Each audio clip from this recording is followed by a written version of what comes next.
सौतेली माँ और जादुई शीशा। बहुत समय पहले की बात है। सिंधुगढ़ नामक राज्य में एक न्यायप्रिय और दयालु राजा विक्रमसेन राज करता था। उसकी पहली पत्नी रानी सुरेखा का स्वर्गवास हो चुका था। उनसे राजा को एक बेटी थी, नाम था चंदनी। चंदनी बचपन से ही सुंदर, सरल और संस्कारी थी। कुछ वर्षों बाद राज्य के आग्रह पर राजा ने दूसरी शादी की। नई रानी का नाम था मालविका। वह रूपवती तो थी, लेकिन भीतर से ईर्ष्यालु और स्वार्थी। चंदनी की सुंदरता और सबकी मोहब्बत देखकर मालविका के मन में जलन की आग भड़क उठी। जब तक चंदनी इस महल में है, सब मुझे रानी नहीं, सौतेली माँ कहेंगे, उसने सोचा। धीरे धीरे उसने चंदनी से दूरियां बनानी शुरू कर दी। उसके कपड़े फाड़े जाने लगे, उसकी किताबें गायब होने लगी, यहाँ तक कि उसे रसोई में झाड़ू पोंछा भी देना पड़ता। राजा जब जब राजधानी के काम से बाहर जाते, मालविका चंदनी पर जुल्म ढाती। एक दिन चंदनी महल के पीछे बने पुराने कमरे की सफाई कर रही थी। तभी वहां उसे एक पुराना शीशा मिला, मटमैला, धूल से भरा, लेकिन किनारों पर अजीब सी नक्काशी थी। चंदनी ने शीशा उठाया और साफ किया। तभी शीशे से एक चमक निकली और उसमें एक बूढ़ी महिला की परछाई दिखने लगी। वो बोली, मैं हूँ इस जादुई शीशे की आत्मा, दया देवी। जिसे दिल से दुख पहुँचता है, उसका सच मैं दुनिया को दिखा सकती हूँ। चंदनी चौंक गई। क्या आप मुझे मेरी माँ की एक झलक दिखा सकती हैं?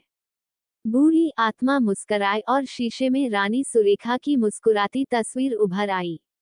चंदनी रो पड़ी। फिर आत्मा बोली, जब भी कोई तुझ पर अन्याय करे, तू इस शीशे से सच्चाई दिखाओ, कहेगी, तो सबका असली चेहरा सामने आ जाएगा।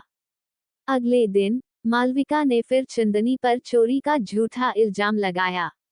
सभी दरबारियों के सामने चिल्लाई, इस लड़की ने मेरे गहने चुराए हैं। चंदनी चुपचाप शीशा लाई और बोली, सच्चाई दिखाओ।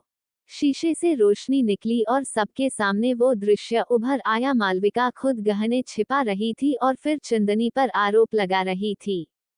दरबार में सन्नाटा छा गया।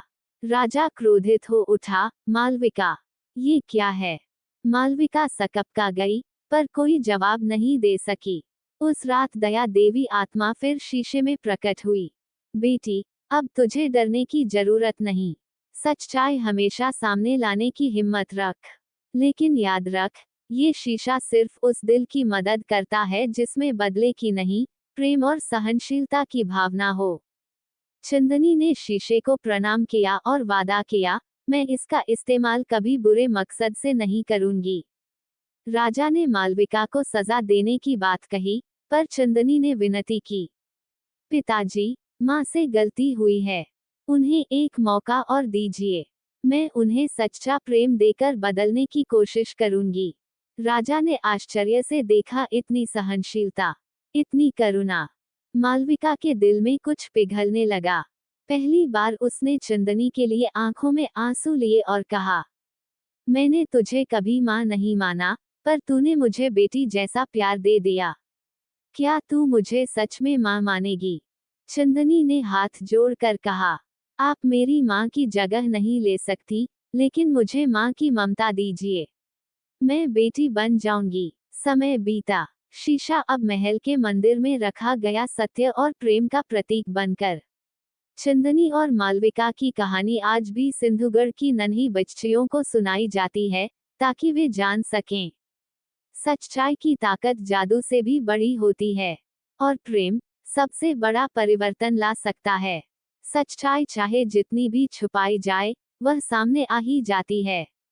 बदले की भावना से नहीं, प्रेम और क्षमा से ही हम दूसरों को बदल सकते हैं।